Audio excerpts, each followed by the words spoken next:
Welcome to Midday Education. This is Aditya Modi from NIT Trichy. So today we are going to start lecture 3 of the motion chapter. Basically we will deal with graphs here. So जो लोग नए आए हैं उनको बता देता हूँ, ये पूरा लेक्चर सीरीज चल रहा है जिसमें आपको साइंस के हर चैप्टर का वीडियोस का प्लेलिस्ट डिस्क्रिप्शन में मिल जाएगा। नोट्स आप डाउनलोड करना इस चैप्टर का जरूर ना भूले, इस डिस्क्रिप्शन में लिंक दिया हुआ है नोट्स का। और क्वेश्चन न्यूमेरिकल एनसीईआरटी का जो है उसके लिए अलग से प्लेलिस्ट बनाया गया, वो भी डिस्क्रिप्शन में मिल जाएगा, तो चेक जरूर कीजिए। तो बिना इंतजार का स्टार्ट करते हैं लेक्चर 3। तो आज हम लोग लेक्चर 3 में पढ़ेंगे ग्राफ्स के बारे में। अच्छा, ग्राफ स्टार्ट करने से पहले आप लोग से क्वेश्चन है, मान लीजिए कोई मूवी है, ठीक है, वो आप लोग को स्क्रीन में दिखा दिया गया, फिर आपसे इस मूवी का स्टोरी पूछा गया। पहला केस ये है। दूसरा केस ये है कि आप लोग को मूवी नहीं दिखाया गया, मूवी का जो स्टोरी था कॉपी में लिख दिया गया और आप लोग को दे दिया गया, फिर आप लोग आप पूरा पढ़ लिया उसको, फिर आपसे उससे स्टोरी पूछा गया। तो किस केस में आप उस मूवी का स्टोरी ज्यादा अच्छा से बता पाओगे? ऑफ कोर्स आप बोलोगे कि मूवी देखने के बाद ज्यादा अच्छा बता पाएंगे एज कम्पेयर टू पूरा स्टोरी पढ़ने के बाद। कारण क्या है? कारण ये है कि हम लोग का जो ब्रेन है वो विजुअल्स और पिक्चर को ज्यादा अच्छा से रिकॉग्नाइज करता है और एनालाइज करता है, इसलिए ग्राफ्स को लाया गया। ग्राफ में क्या है? Pictorial representation of the set of data, ठीक है। जैसे स्टेडियम में मैच होता है तो अलग अलग ओवर्स रहता है, 1 2 3। क्रिकेट मैच में इधर रन्स रहता है, तो हम लोग जैसे मान लीजिए 1 ओवर में इतना रन स्कोर हुआ, 2 ओवर में इतना रन स्कोर हुआ, 3 ओवर में इतना हुआ, तो हम लोग को देख के तुरंत आइडिया लग जाता है, अच्छा 2 ओवर में सबसे ज्यादा स्कोर हुआ, 3 ओवर में सबसे कम हुआ, तो पिक्टोरियल रिप्रेजेंटेशन हुआ। तो सबसे पहले ठीक है हम लोग पढ़ेंगे डिस्टेंस टाइम ग्राफ। तो उसका कुछ रूल्स होता है। रूल्स क्या होता है कि टाइम जो है वो हम लोग एक्स एक्सिस के अलॉन्ग लेंगे, ठीक है। डिस्टेंस जो है वो हम लोग वाई एक्सिस के अलॉन्ग लेंगे। डिस्टेंस टाइम ग्राफ जो है वो चेंज इन पोजीशन को रिप्रेजेंट करता है, change in position of an object, ठीक है। So when body is at rest, जब बॉडी रेस्ट में रहे तब डिस्टेंस टाइम ग्राफ कैसा होता है? डिस्टेंस टाइम ग्राफ का सबसे पहला केस ये है। तो मान लीजिए ओरिजिन जो है, मान लीजिए ये आपका घर है, ठीक है, 0 पे। यहां से 3 किलोमीटर दूर आपका स्कूल है,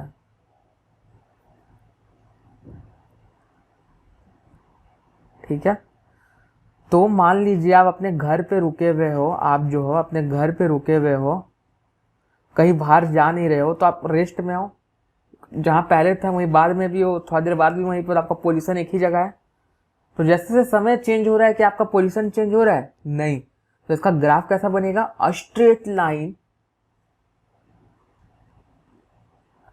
अलोंग एक्स एक्सिस, ठीक है। ये देखिए, वहीं आप स्कूल में आ गए, मगर स्कूल में आप रेस्ट में हो, अब कहीं नहीं जा रहे हो। जहां स्कूल में पहले भी थे बाद में भी हो, जैसे जैसे समय चेंज हो रहा है वहीं पे हो, आपका पोजीशन चेंज नहीं हो रहा है, आप रेस्ट में ही हो। मीन्स अगर आप 6 बजे मान लीजिए स्कूल में थे तो 6:10 में भी स्कूल में हो, 6:20 में भी स्कूल में ही हो, आप रेस्ट में, आप मोशन में नहीं हो। तो आपका ग्राफ कैसे होगा? A straight line parallel to the X axis, जैसा कि देख सकते हैं हीरा, ये वाला पोर्शन स्ट्रेट लाइन है parallel to the X axis. ये क्या हो गया? इसका डिस्टेंस ओरिजिन से कितना हो जाएगा? 3। ये जो है इसका ओरिजिन से डिस्टेंस 3 किलोमीटर हो जाएगा। आप 3 किलोमीटर, ओरिजिन से 3 किलोमीटर की दूरी पर रेस्ट में हो। तो रेस्ट का जो ग्राफ होता है, distance versus time graph rest के लिए, वो स्ट्रेट लाइन होता है parallel to the X axis. अब हम लोग देखेंगे distance time graph when body is in uniform speed. तो जब बॉडी यूनिफॉर्म स्पीड में होता है तब डिस्टेंस टाइम ग्राफ आपका स्ट्रेट लाइन होता है जो ओरिजिन से पास करता है। जैसा आप यहाँ देख सकते हैं, स्ट्रेट लाइन है जो ओरिजिन से पास कर रहा है, देखिए, ठीक है। याद रखिएगा जब यूनिफॉर्म स्पीड में हो, यूनिफॉर्म स्पीड मीन्स समय जैसे जैसे चेंज हो रहा है आपका स्पीड चेंज नहीं हो रहा है, आपका स्पीड जो है कांस्टेंट है, समय जैसा चेंज हो रहा है उसके हिसाब से। अच्छा, ये जो ग्राफ है सिमिलर आपका एनसीईआरटी में दिया हुआ है, वहीं से मैंने ये उठाया है कि देखिए एक स्ट्रेट लाइन है, ओरिजिन से पास हो रहा है। तो डिस्टेंस टाइम ग्राफ से आप स्पीड कैलकुलेट कर सकते हो, calculation of speed using distance time graph, ठीक है। वो कैसे? इस जैसे मान लीजिए आप पहले ए में थे, ठीक है, मान लीजिए ईरा ए, आप पहले ए में थे, तो थोड़ा देर बाद आप बी पोजीशन में पहुंच गए, ए से बी में पहुंच गए, ठीक है। तो आप लोग कितना डिस्टेंस ट्रेवल किया वो हो जाएगा ये वाला पोर्शन, ये पोर्शन कितना टाइम लगा आपको, ये पोर्शन हो जाएगा AC। ठीक है, आप ऐसे ट्रेस कर सकते हैं। ये हो गया आपका कितना डिस्टेंस ट्रेवल किया A से B पहुंचने में। ग्राफ से पता चल रहा है, parallel to X axis perpendicular to Y axis draw करने पर ट्रेस हो जाता है डिस्टेंस ट्रेवल, और वहीं parallel to Y axis perpendicular to X axis draw करने में टाइम कितना लगा वो पता चल जाता है। ठीक है, तो देखिए यहाँ जो है टाइम टेकन होता है ये T2 minus T1, T2 minus T1, ये वाला लेंथ जो इसके बराबर होगा, AC के बराबर होगा, AC equal to T2 minus T1। कारण क्या, ये एक रेक्टेंगल है, रेक्टेंगल में अपोजिट साइड इक्वल होता है। डिस्टेंस ट्रेवल जो हो गया वो S2 माइनस S1 होगा, जो BC के बराबर होगा, S2 माइनस S1। ठीक है, तो BC डिवाइडेड बाई AC से आपको वेलोसिटी मिलेगा, स्पीड मिलेगा, यहाँ पे सॉरी स्पीड मिलेगा। तो स्पीड यहाँ पे दिया हुआ है distance travel by time taken equals to BC by AC equals to S2 minus S1 by T2 minus T1। ठीक है, समझ में आया कि स्पीड कैसे कैलकुलेट होता है आपका डिस्टेंस टाइम ग्राफ से। अब हम लोग नेक्स्ट ग्राफ देखेंगे, when body is in non uniform speed. ठीक है, व्हेन जब बॉडी है वो नॉन यूनिफॉर्म स्पीड में है, तो जब बॉडी नॉन यूनिफॉर्म स्पीड में होगा तो आपका डिस्टेंस टाइम ग्राफ जो होगा वो ओरिजिन से पास होगा और एक कर्व होगा। ठीक है, ये दिमाग में बस याद रख लीजिए, इसका पूरा डेरिवेशन कैसे हुआ, क्यों हुआ, ये आपको 11th में पढ़ना है। अब अभी कंफ्यूजन होगा क्रिएट, अगर इसका डिराइव किए कैसे हुआ, तो ये कर्व होगा ऐसे जो ओरिजिन से पास होगा। ठीक है, स्पीड टाइम ग्राफ और वेलोसिटी टाइम ग्राफ। ठीक है, अब हम लोग स्पीड टाइम ग्राफ और वेलोसिटी टाइम ग्राफ का कंडीशन पढ़ेंगे। तो इंपॉर्टेंट पॉइंट क्या है, जो टाइम है वो एक्स एक्सिस के अलोंग लिया जाता है, time is taken along x axis, the speed और velocity is taken along y axis. ठीक है, मीन्स ऐसे ग्राफ होगा, टाइम यहाँ पे लिया जाएगा, स्पीड और वेलोसिटी जो होगा उसको वाई एक्सिस में लिया जाएगा। तो पहला हो गया व्हेन स्पीड इज कांस्टेंट, आपका स्पीड कांस्टेंट है, समय के हिसाब से चेंज नहीं हो रहा है। मीन्स 6 बजे जो आपका स्पीड था, 6:10 में भी आपका वही स्पीड है, 6:20 में भी आपका वही स्पीड है। समय चेंज होता जा रहा है मगर आपका स्पीड चेंज नहीं हो रहा है। तो उस केस में क्या होगा, उस केस में एक पैरेलल लाइन होगा एक्स एक्सिस से। मान लीजिए आपका स्पीड हर समय 30 किलोमीटर पर आवर था। ठीक है, 30 kilometer per our, 30 kilometer per our. तो उस केस में क्या होगा, स्पीड जो है आपका कांस्टेंट होगा। तो जैसा कि आप देख सकते हैं, एक minute, 30 kilometer per hour constant है, चेंज नहीं हो रहा है स्पीड। एक straight parallel line to X axis है जो 30 से पास कर रहा है। समझ गए। अब हम लोग देखेंगे speed changes at uniform rate. Speed तो चेंज हो रहा है मगर यूनिफॉर्म रेट से हो रहा है। यूनिफॉर्म रेट से हो रहा है इसका मतलब क्या हुआ, उसमें कांस्टेंट एक्सेलरेशन है, मीन्स उसका एक्सेलरेशन फिक्स है, कोई कांस्टेंट वैल्यू है। ठीक है, तो उसमें 3 ग्राफ बन सकता है। आप लोग का एनसीईआरटी में सिर्फ ये दिया हुआ है मगर ये दोनों भी बहुत काम का ग्राफ है। ठीक है, तो पहला ग्राफ देखते हैं। पहला ग्राफ में क्या है कि आपका स्पीड बढ़ते जा रहा है, मीन्स आपका पॉजिटिव एक्सेलरेशन है। आपका इनिशियल स्पीड 0 था जब स्टार्ट किए थे, फिर आपका एक्सेलरेशन जो है कांस्टेंट है एंड पॉजिटिव है, मीन्स आपका स्पीड बढ़ते जा रहा है। तो उस केस में क्या होगा, 0 से स्पीड बढ़ते बढ़ते बढ़ते आगे स्ट्रेट लाइन में फॉलो करेगा और आगे बढ़ते जाएगा। तो इसका ग्राफ क्या होगा, straight line passing through the origin. ठीक है, जैसा कि आप यहाँ देख सकते हैं,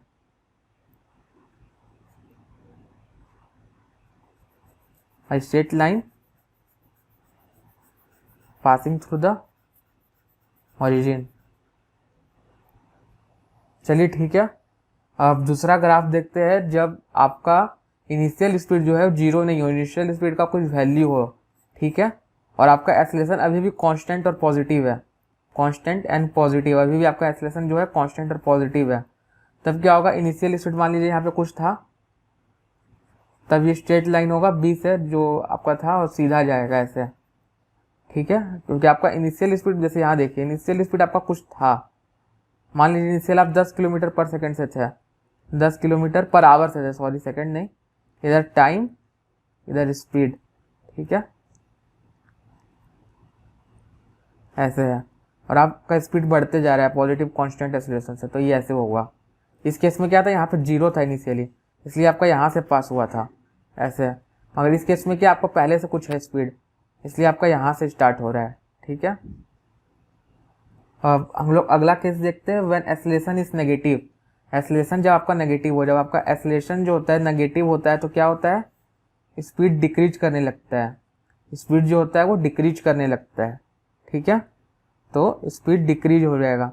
तो पहले आपका कुछ स्पीड था, पहले ऑलरेडी चल रहे थे, डिक्रीज होते होते वो 0 में आ जाएगा, तो ऐसा ग्राफ बनेगा, ठीक है।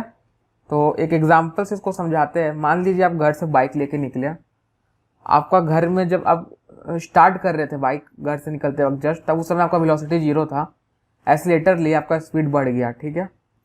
तो ये पहला ग्राफ रिप्रेजेंट करता है। फिर मान लीजिए आप घर पहुंचने वाले हो, तो आपने ब्रेक लगाया, तो आपका स्पीड फिर से 0 हो गया, तो ये तीसरा ग्राफ रिप्रेजेंट करता है, ठीक है। और मान लीजिए बीच रास्ता में आपका स्पीड पहले से कुछ था बाइक का और आपको स्पीड बढ़ाना है, आपने फिर एक्सीलेटर लिया, तो पहले से जो स्पीड था उससे बढ़ के कुछ ज़्यादा स्पीड हो गया, तो वो सेकेंड ग्राफ रिप्रेजेंट करता है, ठीक है। अब when speed changes at non uniform rate, means जो एक्सीलरेशन है वो कांस्टेंट नहीं है, कोई एक वैल्यू नहीं है, एक्सीलरेशन चेंज होते जा रहा है, तो उसमें आपका ग्राफ कैसा होगा, स्पीड टाइम ग्राफ एक कर्व लाइन होगा ऐसे, ठीक है। ये रहा टाइम, ये रहा स्पीड, ठीक है, ऐसे होगा। समझ में आया? ये बस आप याद कर लीजिए, क्योंकि इसका डेरिवेशन आपका क्लास 11th में है, आपको वहाँ बहुत अच्छा से बताया जाएगा ये चीज़। तो ये जो आपका फिगर है एनसीईआरटी में दिया हुआ था, उससे एक बहुत ही इंपॉर्टेंट चीज़ हम लोग डिराइव करेंगे कि हम लोग जो है मैग्नीट्यूड ऑफ डिस्प्लेसमेंट जो होता है वो वेलोसिटी टाइम ग्राफ से कैलकुलेट कर सकते हैं। कैसे कैलकुलेट कर सकते हैं यहाँ देखेंगे। जैसे डिस्प्लेसमेंट इक्वल्स टू क्या होता है, वेलोसिटी इनटू टाइम होता है, ठीक है। तो यहाँ पे आप पहले ए पॉइंट में थे आपका, और यहाँ फिर बी पॉइंट है, ठीक है। दोनों पॉइंट समय at point T1 at point T2, means जब टाइम T1 था तब आपका स्पीड ए था, ए पॉइंट रिप्रेजेंट कर रहा है जो कि 40 किलोमीटर पर आवर था। जब टाइम T2 हुआ तब भी 40 किलोमीटर पर आवर था, यानी स्पीड कांस्टेंट है। देखिए स्ट्रेट लाइन जा रहा है और समय T1 से T2 हो गया, तो इस समय के दौरान आप कितना ट्रैवल कर रहे हैं आपका डिस्प्लेसमेंट, तो उसका मैग्नीट्यूड क्या होगा, उसका मैग्नीट्यूड होगा सिंपली वेलोसिटी इनटू टाइम। तो यहाँ पे वेलोसिटी क्या है, यहाँ पे वेलोसिटी है 40 kilometer, AC length 40 kilometer per hour velocity को रिप्रेजेंट कर रहा है, तो AC into C D, time क्या है C D, T2 minus T1 C D, ठीक है। तो आया एसी 40 है, C D T2 minus T1 है, ठीक है। तो क्या हो गया 40 इंटू T2 माइनस T1।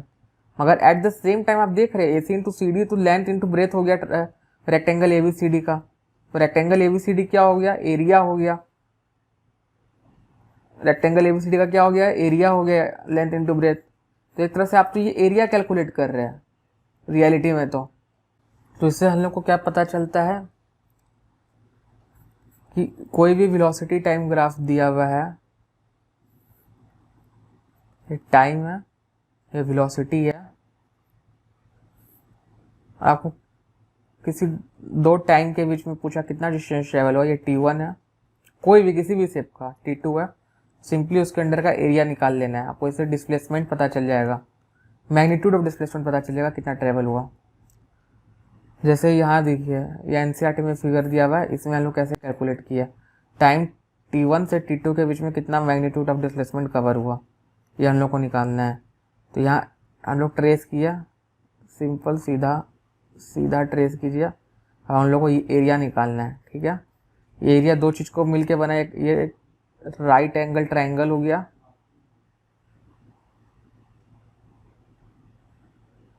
दूसरा ये स्क्वायर हो गया, ठीक है। ये दोनों एरिया मिल के बना है आपका ये total area ABCD। Area of the rectangle ABCD plus area of the triangle ADA equals to AB into AC plus half AD into DE। ठीक है, तो चलिए अब कुछ न्यूमेरिकल सॉल्व करेंगे हम लोग जो ग्राफ पढ़े उससे रिलेटेड, इसलिए न्यूमेरिकल टाइम अभी है।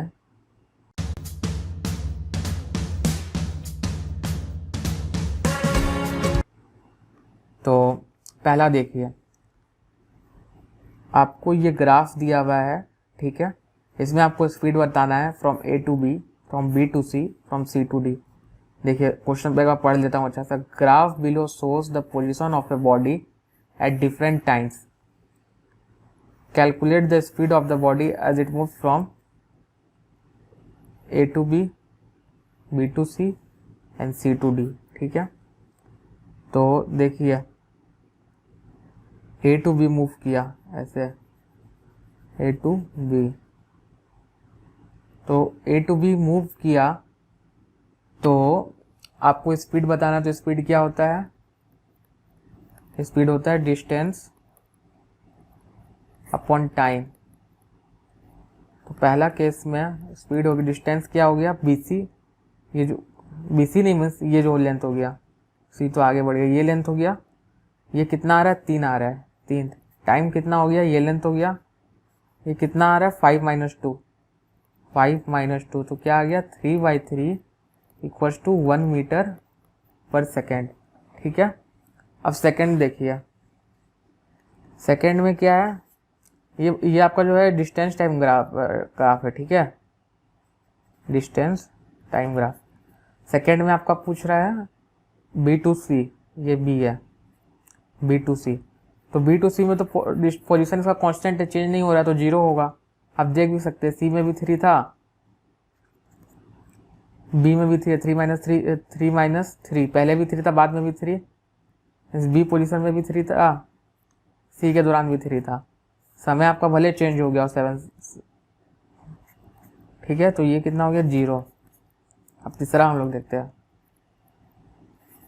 तीसरा यहाँ पे कर लेता हूँ। तीसरा क्या है C टू D। ठीक है, C टू D के दौरान क्या होगा, तो इस दौरान डिस्टेंस क्या हुआ, ये लेंथ हुआ, सीधा जो है ये आपका आता है 8, तो V इक्वल्स टू हो गया 8। टाइम कितना हुआ, टाइम हुआ ये 7 to 10 जो हुआ इधर, तो इधर हो गया 10 माइनस 7, ये कितना आ गया 8/3 मीटर पर सेकेंड। तो देखा तीनों केस में हम लोग ने कैलकुलेट कर लिया, पहला में 1 मीटर पर सेकेंड, दूसरा में 0, तीसरा में 8/3 मीटर पर सेकेंड। तो चलिए दूसरा क्वेश्चन करते हैं। दूसरा क्वेश्चन जो है थोड़ा सा टफ है, ये क्वेश्चन समझ लिए आप लोग अच्छा से यहाँ पे, तो कोई भी ग्राफ का क्वेश्चन आ जाए आप लोग आराम से बना लीजिएगा। ठीक है, तो दूसरा क्वेश्चन जो है इसमें दिया, a body moves with a velocity of 2 meter per second for 5 second. मीन्स पहला 5 सेकेंड के लिए वो एक constant velocity 2 meter per second से चलता है, then its velocity increases uniformly to 10 meter per second in next 5 second. तो उसका वेलोसिटी फिर 10 मीटर 5 सेकेंड मतलब मीन्स इंक्रीज कर जाता है, मीन्स 2 मीटर पर सेकेंड से 10 मीटर 5 सेकेंड पहुंच जाता है अगला 5 सेकेंड में।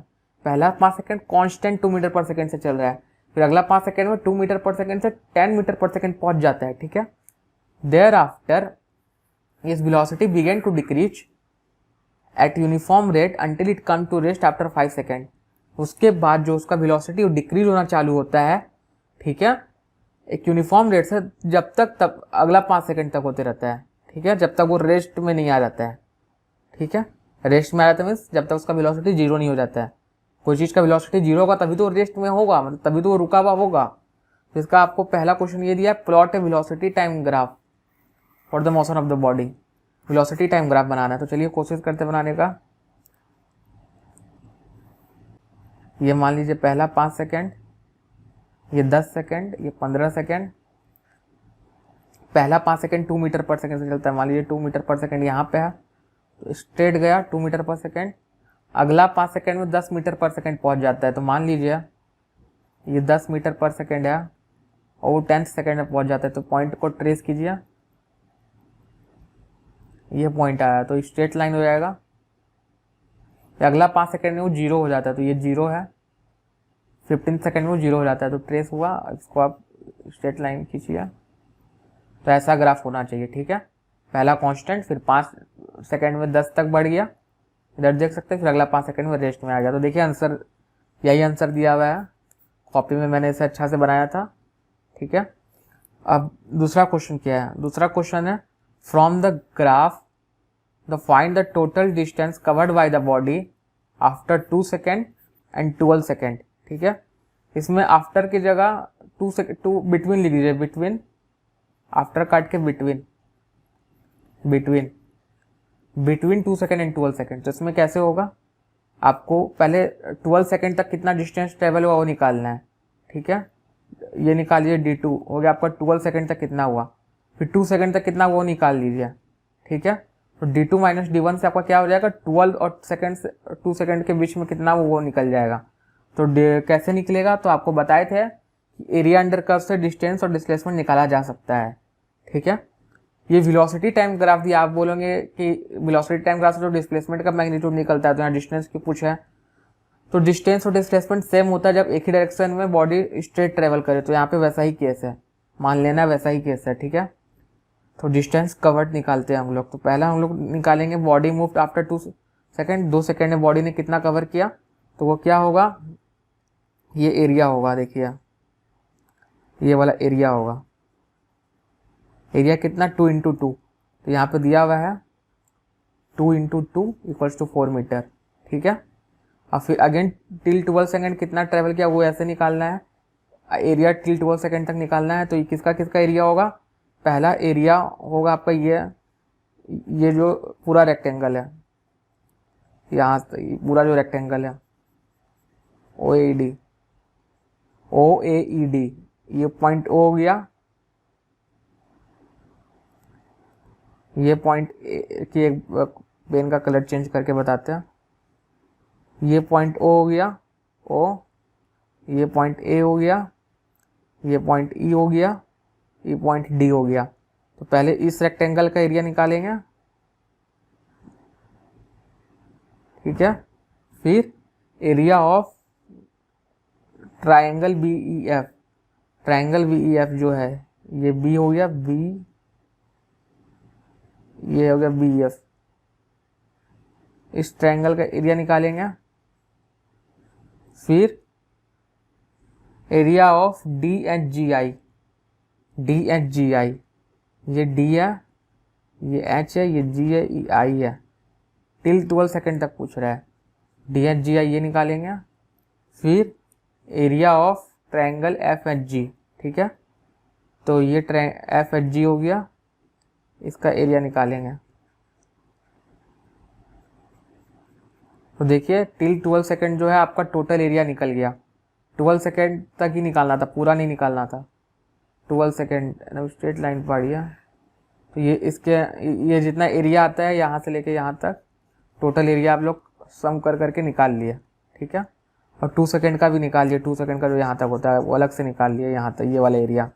ठीक है, अब हमको ये निकालना है 2 से 12 सेकेंड के बीच में कितना ट्रेवल किया, तो 12 सेकेंड में जितना ट्रेवल किया प्लस माइनस कर देंगे उसको, 2 सेकेंड जितना ट्रेवल किया, तो ये वाला एरिया हम लोग का आ जाएगा। हम लोग क्या आ जाएगा, एक सेकेंड, हम लोग का उससे ये वाला एरिया आ जाएगा, ये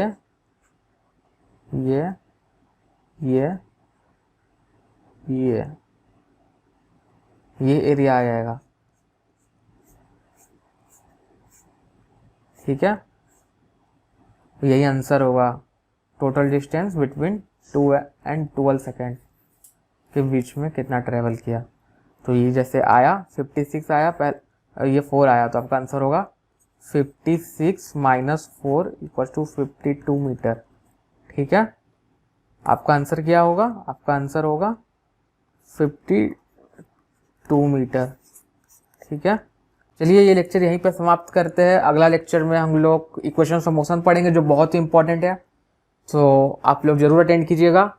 तो आप लोग सब्सक्राइब कर दीजिए, बेल आइकन दबा दीजिए ताकि आप लोग को नोटिफिकेशन जो है वो मिलता रहे। धन्यवाद।